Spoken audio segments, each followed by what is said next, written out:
Hello, everybody. Welcome to the show today. We have some breaking news from Trump on his plan as he sets the world ready for the United States to come and actually stand up for itself against everybody, especially China. With this fearless move, I'm telling you, Trump has been saying it. Now we actually have the plan of how it's going to happen. Trump is putting a mandatory tariff on every single imported good into the United States. His new Treasury Secretary, Scott Bessent, who is in the hearings confirmation today, has literally come out and said no one in Congress truly understands how tariffs work, and all y'all have done is try to use scare tactics against the American people to allow for these other countries to take advantage of the United States, and that's not going to happen anymore. We are going to put tariffs on everybody. We're going to gain all the revenue that we can to eliminate taxes.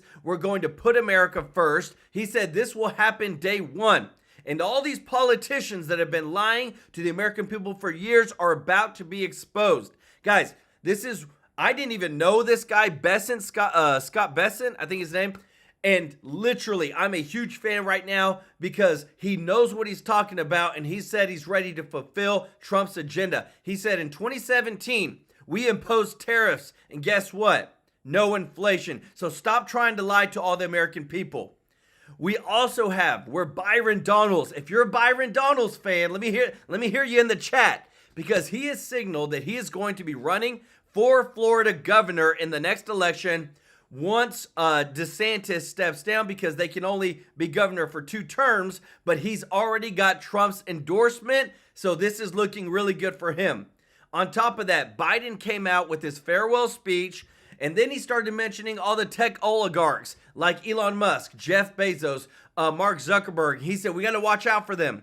We can't let them control America, which is hilarious because he was their best friend 3 years ago whenever they were censoring people and taking down all types of stuff whenever it was on his watch. So it's such a hypocritical move for him to say that, especially when he just gave an oligarch, George Soros, the Presidential Medal of Freedom.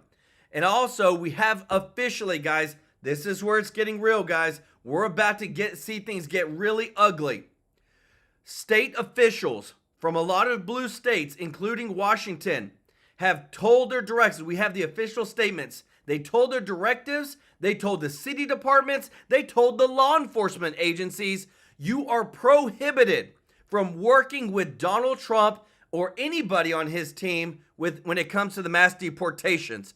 Guys, there is a ton of breaking news today. I want to say thank you to everybody that is watching. If you're not subscribed, hit that subscribe button.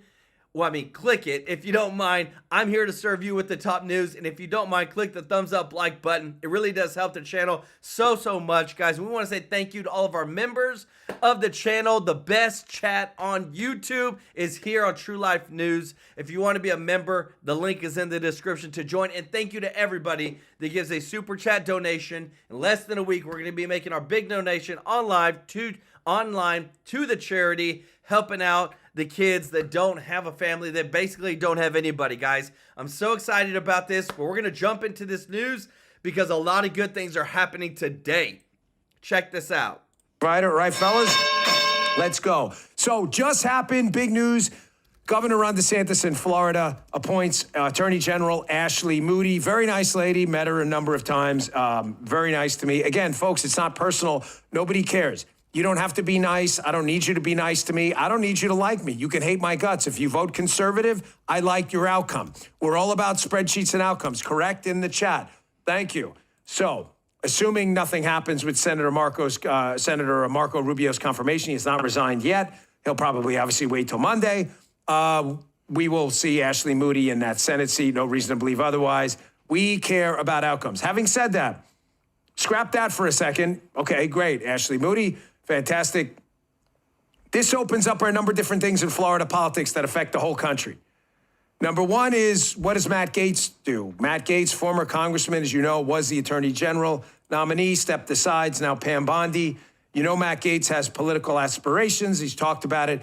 Does Matt Gaetz now run for governor, or does Matt Gaetz now run for attorney general, which is now going to be vacated because Ashley Moody, the attorney general, will be the senator. One more thing. It's pretty obvious, I think, at this point, Congressman Byron Donalds, another MAGA guy, along with Matt Gaetz, who's a MAGA guy. Congressman Byron Donalds is probably going to run for governor. I have no inside info on that. He did not tell me that. I like Congressman Donalds a lot. Does this now open up a path? Because Ashley Moody was saying, or not saying, I should say, there were some rumors she was considering running for governor as well. So does that clear a path for Byron Donalds? I don't know. We'll see. Interesting. Just happened. Lot to get to. First, a big thank you to my colleague here at Bongino Inc., Bongino Report, Bongino.com, Evita Duffy, for supporting her dad yesterday. A really wonderful picture. There is right off the left shoulder of former Congressman, hopefully now soon-to-be Transportation Secretary Sean Duffy. There is the entire family, Evita, who we absolutely love. She hosts our show here on rumble.com/Bongino Report. You'll see. Yes, so last night, Joe Biden, I'm going to go into at length today, Joe Biden's, I promised you yesterday, what he's doing out the door to burn the country to the freaking ground. I'm telling you, if you're interested in the fall of the Roman Empire, like I am, fitting every conservative male stereotype, which is okay. If you're interested, study Commodus, Caligula, and Nero, and you get Joe Biden. Take the worst of Commodus, the worst of Nero, and the worst impulses of Caligula, and you have Joe Biden. He is like the negative super friends. He's like one of these guys. Every single thing that could go wrong, you have in Joe Biden. So he gives a speech going out the door. I'm only going to play about 25 seconds of it, but I found this part to be both tragic and, again, sadly comical at the same time. Joe Biden and the Democrats, who loved Silicon Valley when they were all Democrat donors and censoring conservatives. They loved them. They gave these guys a free pass to do whatever they want. Now that Elon Musk, Zuckerberg, and Bezos are engaged in this road to Damascus conversion, Elon not so much, but Zuckerberg and Bezos and others, or at least pretending to be. We don't know what's going to happen in the long run, right? We'll have to see. Let's see what they do. Now, all of a sudden, Joe Biden hates the, quote, tech industrial complex, and he's concerned about money in politics. He just gave the Presidential Medal of Freedom to George Soros. And he's concerned about money in politics. And you believe this tool? Check this out. You know, his farewell address, President Eisenhower spoke of the dangers of the military-industrial complex. He warned us then about, and I quote, the potential for the disastrous rise of misplaced power, end of quote. 6 decades later, I'm equally concerned about the potential rise of a tech industrial complex. This guy's pose hilarious. Real dangers for our country as well. Folks, is this guy for real? These guys were in bed having relations with tech companies as long as they made sure you didn't tell people masks didn't work for COVID, which they didn't work.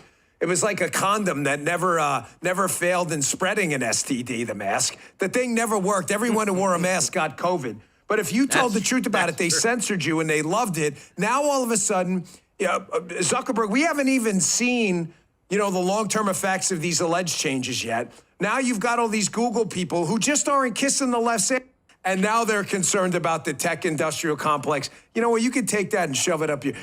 really.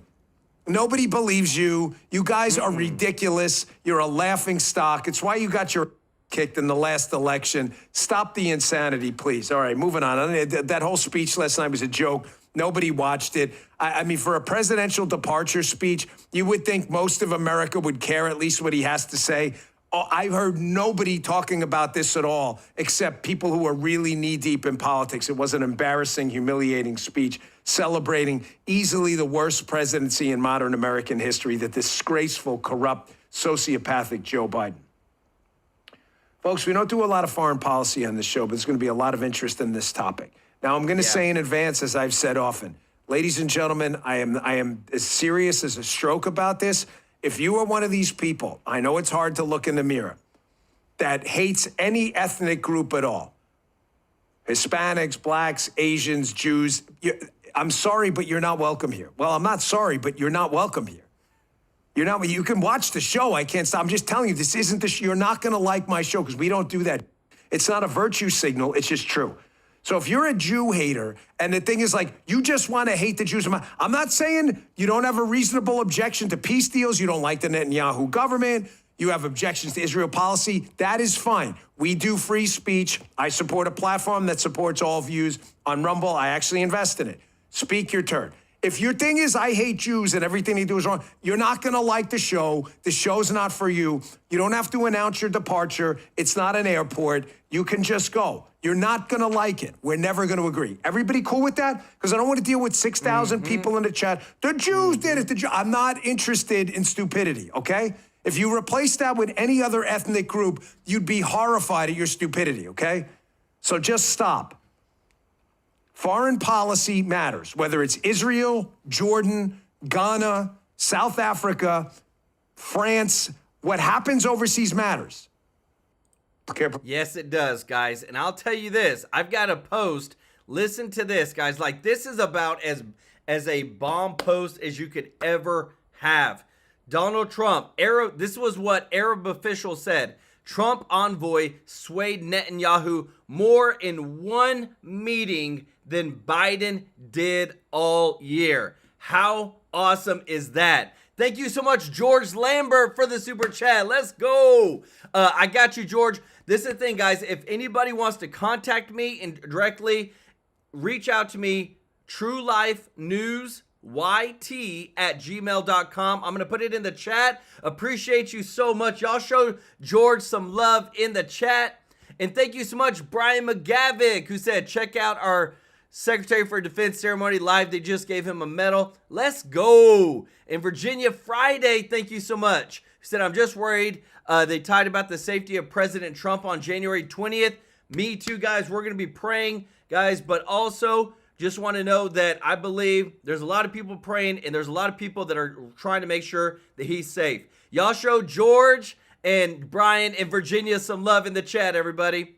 So the big thing, guys, tariffs, the money coming into the United States. What's happening, guys? Remember, we're at a $2 trillion deficit. So whenever I hear of them talking about how this new plan is going to pretty much take care of all the revenue that we need, I'm a pretty happy guy because that's taking care of Americans if we reduce our taxes. Listen to this. Actually went through and talked about what we've been talking about, how Biden's been trying to thwart President Trump at every level, including this orders of succession, the spending of the money, how the money's financed, things they're doing at the border. They have been united in trying to make this the most difficult transition ever. President Trump is very upfront about that. I think what they're doing in Ukraine, obviously President Trump got this deal done in Gaza. Now you should know, it looks like the ceasefire is already kind of coming apart a little bit. I think, from the Frank Gaffneys of the world, the different folks we have in the Victory Coalition and the guys and men and women that come on the show and talk about it, they're not happy about it. They think it's a complete capitulation to Hamas. They think the pressure was put on Netanyahu was not appropriate. But hey, they're huge supporters of President Trump. President Trump wanted a ceasefire. He wanted things to calm down before he came to office, and it looks like he tried to get it. I think Witkoff was very involved in that. Witkoff, I think, was in Qatar and went to see Bibi and kind of laid down the law. This is what it's got to be. Yep. But as we see it right now, I think that's coming a little unwound. Same with this Ukraine situation. Obviously, our advice in the war room and from Ben Harnwell and everybody is that you have to come out, I think, on day one and lay down the law. Otherwise, Kagan and these guys are showing you they're going to try to trap President Trump. What they're saying of is traps everywhere, traps in finance. And you're going to see that with Scott Bessent today. You saw yesterday with Russ Vought. In Russ Vought, they're trying to trap him the entire time about spending, about cutting programs, about entitlements, all of it. All they're doing is laying traps. They're not there to be helpful. This is not supportive. This is not like a transition where somebody won, you come in and say, okay, we lost, you won. How can we be helpful? It's not like that at all. It's the exact opposite. In the Biden the executive branch in Biden has been the worst of the worst. Just absolutely terrible. Today is Pam Bondi's up for round two. Her yesterday was, and she's going to get confirmed. She was, I think, magnificent, given the pressure she's under with Gates leaving. Obviously, Gates has a different House style, much more aggressive, much more about the investigations. The TV rights for a Gates confirmation at the Justice Department would have been, top 5 viewing for the year. Pam has a very different style, but it was fantastic. I think she answered all the questions, and she answered them in an appropriate way. She didn't take the bait.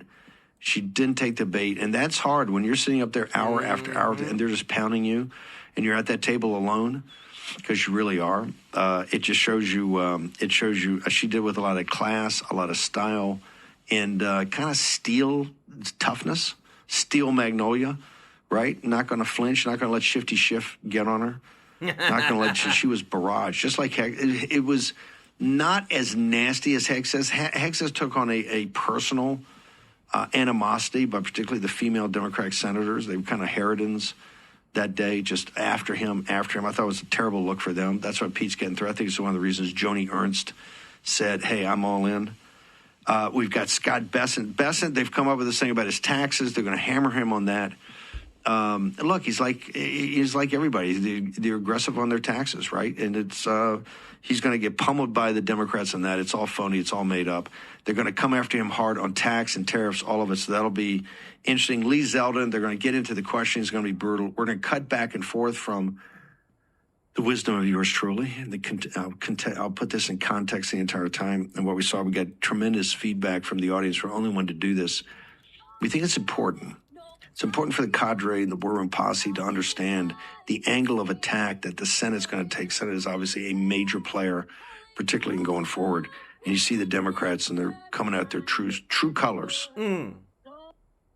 Guys, the Democrats, they're trying to make it seem like they're for the American people right now, but they're literally fighting people that are saying, we're trying to put America first. This is why we're doing this. And they're trying to fight them on that. And guess what? It's not working.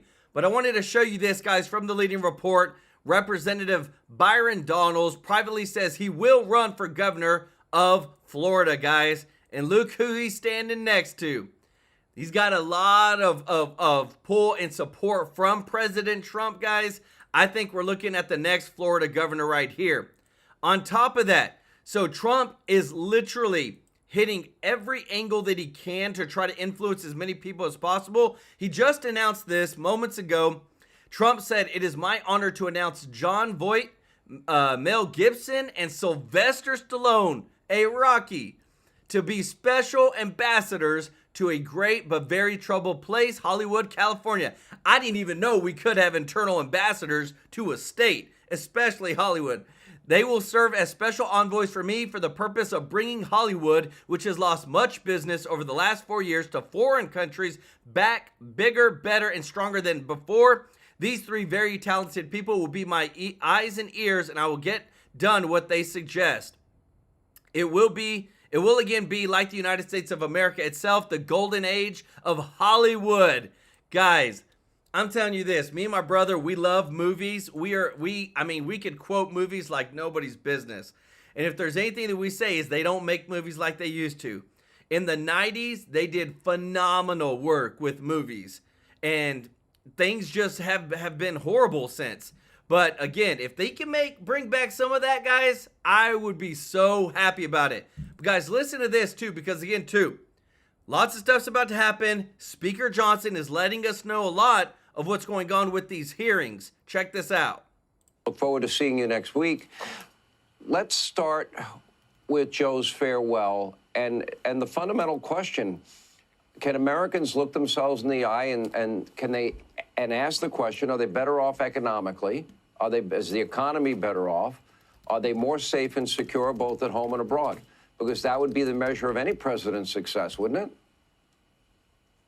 It would, and the American people just answered that question in the election cycle. That's why Donald J. Trump led the Republican Party to a landslide victory in the Electoral College with the popular vote, with the House and the Senate. We delivered in part because President Trump is so strong and President Biden is so weak. And it doesn't matter what he said tonight, Sean. The American people know his legacy. You summarized it really well tonight. The wide open border and the catastrophe that will be for years to come, the skyrocketing cost of living, the average American family spending $13,000 more annually just to stay afloat, weakness on the world stage, a terrible, catastrophic foreign policy in every metric. We had the weaponization of the DOJ, lawfare, the undermining of our entire system, and then the cover-up of his cognitive decline. I mean, these are objective facts. The American people saw that, they evaluated it, and that's why we have the ushering in of a new golden age that starts in 5 days. Yes. Look, in the House, you have a very slim majority, and it will get a little larger in the months ahead. But to start out, you have a pretty slim majority. The way I look at it is Republicans are going to have to be united. Not any one Republican, in my view, is going to get everything that they want. And there's going to have to be some give and take. Do you feel confident that the agenda of Donald Trump is the agenda of House Republicans? Will they unite behind that agenda? Because, I would say to people, as Reagan famously said, if you're 80% in agreement, you're not my enemy.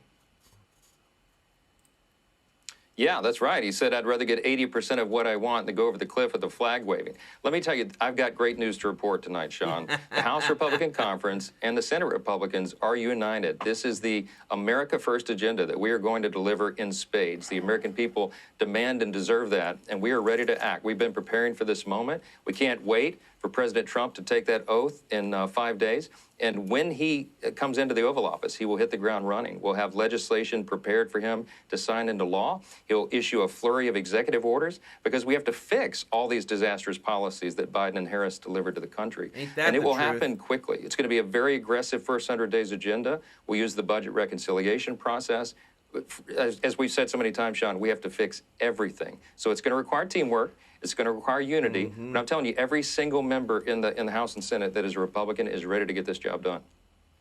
Okay, so there's been a back and forth a little bit with the Senate, and we'll talk to Ted Cruz a little later in the program today about whether there is the one big, beautiful bill that takes place or whether you will need to do it in two parts, two separate bills. Where do you stand in the House on that? Because you will go first. You will send your bill over to the U.S. Senate, and they will deal with the bill that you send them. Yeah, Ted Cruz is one of my dear friends, and we agree on almost everything. I think we may have a difference of opinion on the 1 versus 2 bill strategy, but I'll tell you what we're focusing on in the House is achieving the objectives, accomplishing the mission. And to do that, the 1 big, beautiful bill strategy makes the most sense. Remember that the Senate has 53 Republicans, and the House, I've got 220. I'll have a few less when those leave to join the administration. So it's a very complicated set of factors that we have to deal with. We have a very diverse conference, much more diverse than the Senate Republicans. And so I think at the end of the day, and hope that they will heed our call for the 1 bill strategy. The President Trump still prefers that. He and I talked about it today. He wants to get all this done in 1 big sweeping bill, and I think that's the best way to deliver it and get it over the line, Sean. Let me ask you this. Among the many things you have to do is you have to secure the border. Then we have to find the known terrorists, murderers, rapists, cartel members, gang members. They have to be deported. Others that didn't respect our laws, border sovereignty, they have to be deported. Yes. Then you have to fix the economy. I think the key to that is going to be energy dominance. That will make the country rich. That could shore up Social Security and Medicare, hopefully start to pay down the debt that we're putting on our kids and grandkids, and really make America an energy-wealthy country. Can all of that happen? Can it happen no later than Memorial Day? What is the timeline you're looking at? Yeah, that's the timeline. All of those things can be accomplished in the budget reconciliation process and many more things. Cutting down the size and scope of government, getting control of the regulatory state, limiting the bureaucracy. All these things can happen concurrently because we've been doing all the work to build up for this moment. The timeline is, Sean, that we will pass the budget. Our target is by late February. That sets up the reconciliation process, as you know, and then we get to the real grind of those policy changes. And we'll do that. The target is to have this bill on the floor, the 1 big, beautiful bill, to pass by early April before Easter. That would send it over to the Senate. And if we follow this timetable, it's aggressive, but it's necessary to get relief to the people. You can have this bill signed into law by the end of April, certainly before Memorial Day. So that will be a great day for the country. In between that time, though, Sean, remember, a lot will be happening. The House will be passing all sorts of legislation. The Senate will go along with so much of this. And President Trump, of course, will have his executive authority and all the things he's going to do beginning on day one to secure that border and begin this economic renaissance. And we can't wait for that to happen. Although it has to also include refunding the police, restoring law and order, and also what I call preparing for the next generation of warfare. Correct me if I'm wrong. I think future wars are not going to be fought on a battlefield, but in air-conditioned offices. And I believe that President Trump's idea for an Iron Dome is it's an idea whose time has come. And it may end up being his greatest legacy, a generation from now. Yeah, it could. We've maintained peace through strength, and President Trump has exhibited that on the world stage, illustrated that with this peace deal with Hamas and Israel. It would not have happened, as you said, without him having that firm hand. Make no mistake, the Biden administration has made a mess of this. They appeased Iran. They failed to confront them, and that emboldened them and their proxies like Hamas while they undermined Israel. Hamas thought that the Israel-U.S. relationship was weakening. President Trump set that record straight. And that's what's going to happen, restoring peace through strength. The future of warfare is different, Sean. We have to think about it differently and fund it differently. It's going to be drone warfare, cyber warfare, all those things involved. But we have to maintain the greatest fighting force on the planet. We will. We're the last great superpower, and America's coming back. Guys, let me tell you this. What's crazy is 145 House Democrats voted against a bill that would deport migrants who commit sexual assault. So I don't know what goes through their minds. If you're here and you're not even a citizen, you are held to a different standard. Because, again, you have to earn your way into being a citizen here. And if you commit a sexual crime, sexual assault, and we have 145 Democrats that voted against that, this is literally as ridiculous as this could ever be, guys. It literally bothers me because we do not have enough common sense people within the United States Senate and Congress that can help make America the best that it can be. Watch this, guys. This is one of the exchanges with Scott Bessent today, literally using the Democrats' logic against themselves. I love it. It's a masterpiece, guys. Listen to this. When you have a small number of multi-billionaires who have enormous economic, media, and political power, would you agree with President Biden, who last night stated, and I quote, "An oligarchy is taking shape in America of extreme wealth, power, and influence that threatens our entire democracy, our basic rights, and freedoms," end of quote. That's what President Biden said last night. I agree with him. Do you? Senator Sanders, I enjoyed our visit. You can talk a little bit closer into the mic. I enjoyed our visit, and I hope you got my follow-up materials on the discussions, my previous writings on the tariffs and China. And look, the three billionaires who you listed that all made the money themselves.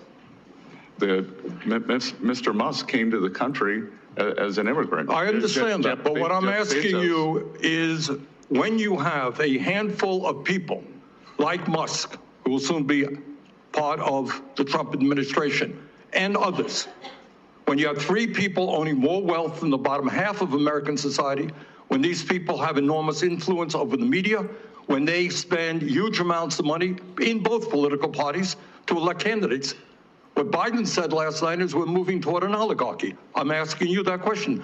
Do you think, forget how they made their money, do you think that when so few people have so much wealth and so much economic and political power, that is an oligarchic form of society?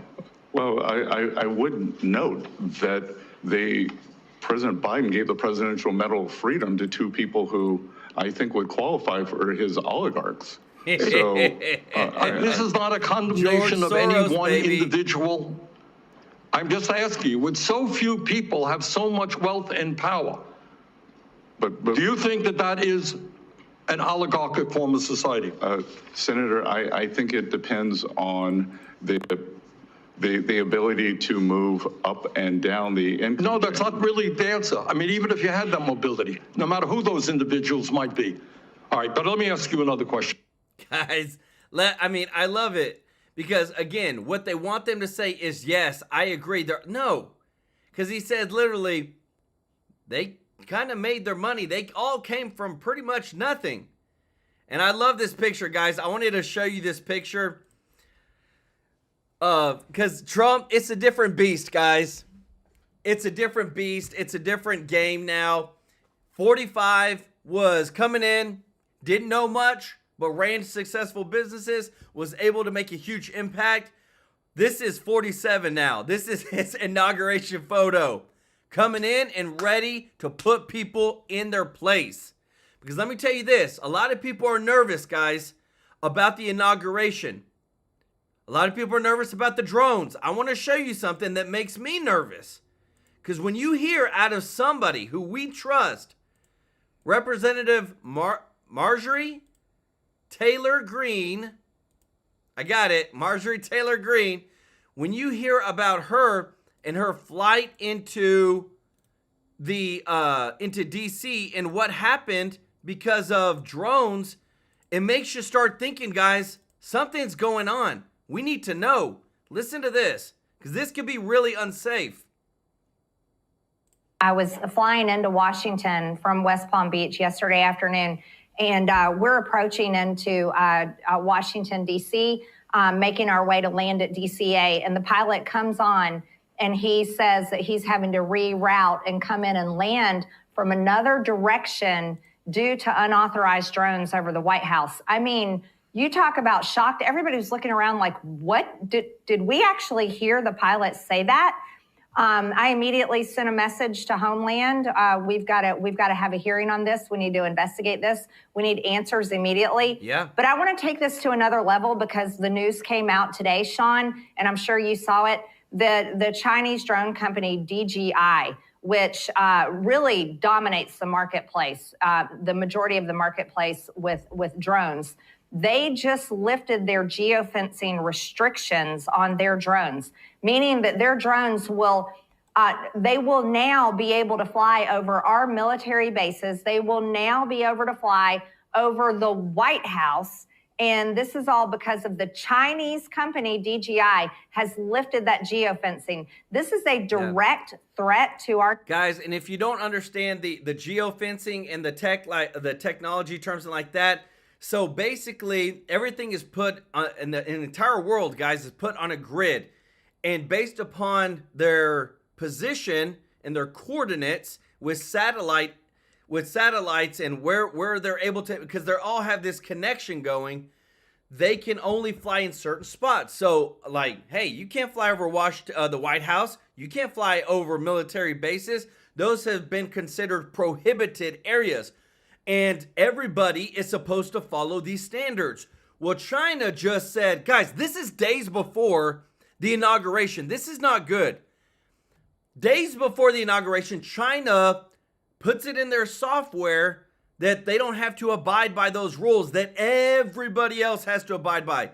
They should immediately be sanctioned and stopped by the United States for any sales in the United States for doing that, because it's very unsafe, not only to like Donald Trump and potentially other politicians, but also to our intelligence. National security by China, because we know companies in China are owned by the Chinese government. And I'm calling for swift action with our incoming administration. We should ban these drones. We should not allow them to be flown in our airspace. They should not be sold in the United States of America. This is reckless and dangerous, and it's an endangerment to our national security. Yeah. Okay. I just, the idea that you have to ask somebody to do this is nuts. It's like, this is protecting the people 101. But just walk me back through this, because when you say they undid it, so the company, this Chinese company previously, had like embedded technology that didn't allow the drone. So if you bought one, you couldn't fly it over a military base in the White House, but now you can? That's right. And so before it had technology, it was geofencing. Right. So these drones could not fly over secure locations like military bases and like the White House. But the news came out today that DJI has now lifted their geofencing restrictions on their drones. And now But the Chinese are lifting their own restrictions and our government's not doing anything? Bingo. Now remember, Sean, I can't believe I'm laughing. I cannot. This is insane. It is insane. It is insane. But remember, we have to remind everyone at home that this is the Biden administration is in charge right now. So don't start blaming President Trump. This is the Biden administration, Democrats, full control. And this is what is happening in America. And they're leaving a national security disaster for us to clean up starting on the 20th. And we could probably go back and talk about these drones flying over New Jersey and other places in the country. Americans are terrified. And I think we need to be taking a hard look at China and definitely hold them accountable. Guys, I'm telling you, the amount of crap that has happened under Biden's watch, the spy balloons, the drones, all this stuff, and nothing from the Biden administration, it makes you think, you know what? It's probably intentional, because if they really cared about it, they would do it. If you go and you try to walk up to the White House, you're going to be stopped by guards, but you're going to be stopped by the big fence. What about a drone? Drones can carry weapons too. So like this whole thing of like allowing this is literally mind-blowing. I got another clip, guys, that I want to show you from Scott Bessent that just shows you how much politicians have no idea what they're talking about when it comes to tariffs. Listen to this. I believe these tariffs, you can call it whatever you want in terms of trying to gussy it up. They're going to be paid for by our workers and small businesses. And all through the campaign, we heard they weren't, that foreign countries were going to pay it. I think that's baloney. It's going to be paid for by workers and small businesses. So, your response. Yes, Senator, I would respectfully disagree. And the history of tariffs and tariff theory, optimal tariff theory, does not support what you're saying. Traditionally, we see that the current, if we were to say use a number that has been thrown around in the press of 10%, then traditionally the currency appreciates by 4%. So the 10% is not passed through. Then we have various elasticities, consumer preferences may change.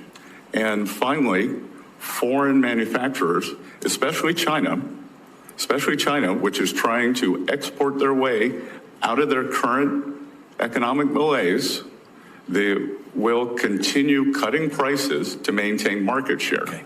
You hear that, guys? You know, I love it whenever these politicians just throw blanket statements. I don't believe this. This is crazy. And then he's like, well, that's not actually how it works, because if you look at the facts and you look at history, it does this by this percentage, this by this percentage, this by this percentage, actually telling you how it is.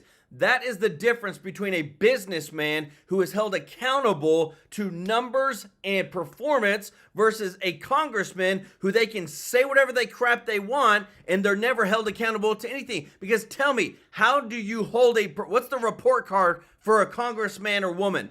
What's the report card? How they vote? We don't keep track of how they vote. It's not posted up on a board, but I'll tell you this, when it comes to a business, you don't do the business, you shut down. You go out of business. Like that. This chart popped up, guys, that I wanted to show you, because again, too, this is going to be a big fight in the next coming weeks. Trump said, I want to make it a mandatory on federal elections. You have to have a ID in every single federal election whatsoever. And this is a beautiful image of just showing you where you need an ID at. Joining a gym, using a pawn shop, buying a cell phone, What about adopting a child, joining the military, applying for a job, driving, visiting a casino, transacting with the bank? All these things you need an ID for, but when it comes to the most important, when it comes to our elections, there's no IDs. Why? There's no other option besides they want to control you and control the vote. Because what do they say? It doesn't matter how many votes you get, it matters who counts the votes, because they're the ones that can determine this, and that's where we need the paper ballots, and that's where we need accountability. Thank you so much, Lay Lewis, for the super chat. Let's go. Said, I really wish President Trump would stay away from D.C. right now. There's no telling what's going on right now. It's super scary. It really is. Y'all show Lay some love in the chat, and until we get the full leadership over in the FBI, in the DOJ, in the CIA, all these three-letter agencies, guys, I don't have a lot of confidence. And I want to tell you this. I love what Scott Bessent said, and what you're about to hear, guys. He said, we don't have a revenue problem. We have a spending problem. And what I love is he brings the facts. Facts matter in this. When it comes to politicians, they like to obscure that, but I love that he actually presents the facts. Listen to this. Senator Grassley, I enjoyed visiting you in your office, and will remind you that when we were talking about the American agriculture, that I may be the first Treasury Secretary nominee in a long time who knows what a section is, 642 acres, and am involved in the farming business. And yes, we do not have a revenue problem in the United States of America. We have a spending problem. That historically, for the past 40 or 50 years, revenues, federal government revenues, have averaged about 17 to 17.5% of GDP. And spending has been slightly over that, leading us to a 3.5% budget deficit, which is manageable because we have roughly 3.8% nominal growth, 1.8% real growth, 2% inflation. Today, as you stated, and to be clear, this is one of the things that got me out from behind my desk and my quiet life in this campaign, was the thought that this spending is out of control. We are spending about 24, 25% of GDP. So as you said, 6.8 to 7% deficit. We have never seen this before when it is not a recession or not a war. And I am concerned because several times the Treasury of the United States has been called upon to save the nation, whether it was the Civil War, the Great Depression, World War II, or the recent COVID epidemic. Treasury, along with full government and Congress, has used its borrowing capacity to save the Union, to save the world, and to save the American people. And what we currently have now, we would be hard-pressed to do same. Guys, I just want to note that he's looking at him, not reading off notes, speaking from his mind and his heart of what he knows. Compare this to the average politician like Joe Biden, Kamala Harris, who can't even make a coherent sentence, yet he is able to talk about the fiscally financial things that matter and what they've actually done. Question is one I ask a lot of people to come from Treasury. While I oppose tax hikes on individuals, families, and small businesses, I've long championed sensible policies geared towards shutting down tax loopholes and providing tools to IRS to detect tax cheats. Primary example is my legislation that I authored in 2006, the IRS whistleblower law. It's brought $6 billion back into the federal treasury. This program could raise billions more if IRS would use it to its full potential. So I hope I can count on you if you're confirmed, and I think you'll be confirmed, to be supportive of this whistleblower program and work to ensure its full use to its full potential. Senator Grassley, we are in complete alignment on this program. Guys, I love it. Oh, sorry. Senator. I love it. It's beautiful, guys, whenever they work together. Because guess what? Scott Bessent hasn't always been a Republican. And I don't even, let me look this up, guys. Because the last time I looked at it, like a lot of people, they were Democrats. But Scott Bessent, yep, he is officially a part of the Republican Party. But what I love is that when you look at the past history, they haven't always been. Bonnie Morris, thank you so much for the super chat. Go, let's go. Y'all show Bonnie some love in the chat, member of the channel. Guys, y'all are so amazing, guys. Appreciate y'all so much. Wanted to show you this because I'm telling you, Trump's team, they're going to be fighting day one. If this isn't more evidence, you don't need any more evidence than right here. Leading report, Seattle Mayor Bruce Harrell's office has issued a directive prohibiting all city departments from cooperating with Trump administration law enforcement agencies on immigration enforcement. So what does that tell us right there? We already know there is going to be a big fight when it comes to the mass deportations. There's going to be a big fight when it comes to essentially anything that Trump tries to get done. I want to pull this up because, yes. Okay, right here, guys. I want to show you. There's people across America breaking. The City Council of El Cajon, California, is now considering approving a motion to defy Gavin Newsom and support President Trump's mass deportation operation. Mayor Bill Wells is taking a big risk doing this. He said, "This is not about taking our police force and turning them into Border Patrol agents. This is about cooperating with the federal government and following the law." So look at where they're at, the very bottom. This shows you that there is some people in California that are tired of all the mess. They want to see change. They want to see a new America First agenda, and they're willing to defy even, and I'm glad too, I support them, defy Gavin Newsom and all them to make sure that things get done because people are moving towards what? Common sense. Listen to this. Congressman Jim Jordan, Chairman of the House Judiciary Committee. Mr. Chairman, great to have you on. I want to start with Pete Hegseth this afternoon. Did anybody lay a glove on him? It sure didn't look like it. I mean, I didn't catch all of it. We had meetings and I voted on the floor and different things. But what I did catch, it seemed like he was just doing a masterful job. I don't think anyone laid a glove on him, and he came across as just like knowing what he's getting into, knowing what he's up to, the skill set that you want. And I think Pete, like all the other people President Trump has put forward as his nominees for these key positions, represents the attitude the American people voted for on November 5th.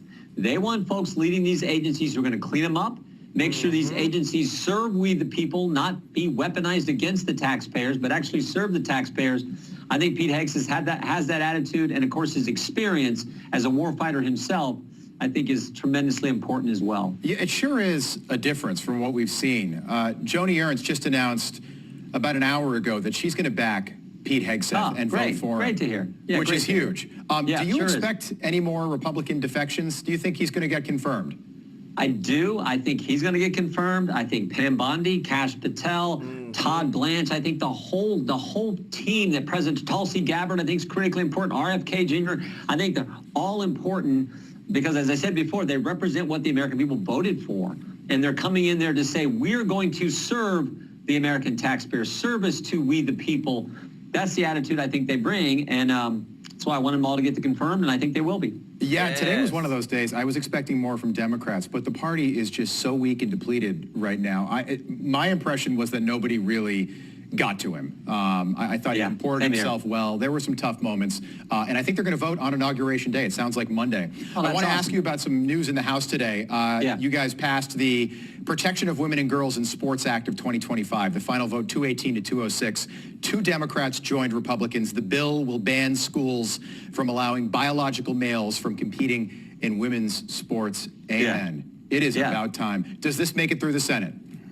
I don't know, but I guess, I mean, it's so common sense, but the fact that only 2 Democrats were vote for it, I was hoping for more. And frankly, I expected a few more Democrats to support this common sense legislation, particularly in light of what happened last week, where we had, I think, 48 Democrats support us on the Lake and Riley Act. So I'm a little surprised we didn't get more Democrats. This is good legislation. It's good common sense. Again, it's one of those issues I think the American people voted on. They said, we don't want crazy. We want common sense in the policies that come from our legislature, from our Congress. This is one of those policies. So hopefully we can get it through the Senate. But the Lake and Riley Act, I think, has a much better chance in light of the fact we got 48 Democrats who voted for it last week. Absolutely. Seems like things are off to a pretty productive start. The Los Angeles Olympics are happening in 2 years, less than 2 years in Los Angeles. The wildfires just devastating over the last 7 days. I'm wondering if you think that the Trump administration should seriously look at moving the Olympics to a red city where you know things are going to be run properly, like a city in Florida, maybe Miami, or maybe Dallas in Texas, or maybe a city in your home state of Ohio. I'm not convinced that California can manage the Olympics, the World Cup, and the Super Bowl all within a year of each other. Yeah, especially when they're spending time, quote, Trump-proofing their state, looking for ways to set up barriers and obstacles to what the American people elected us to do, particularly, I think, when it comes to this whole immigration and repatriation issue.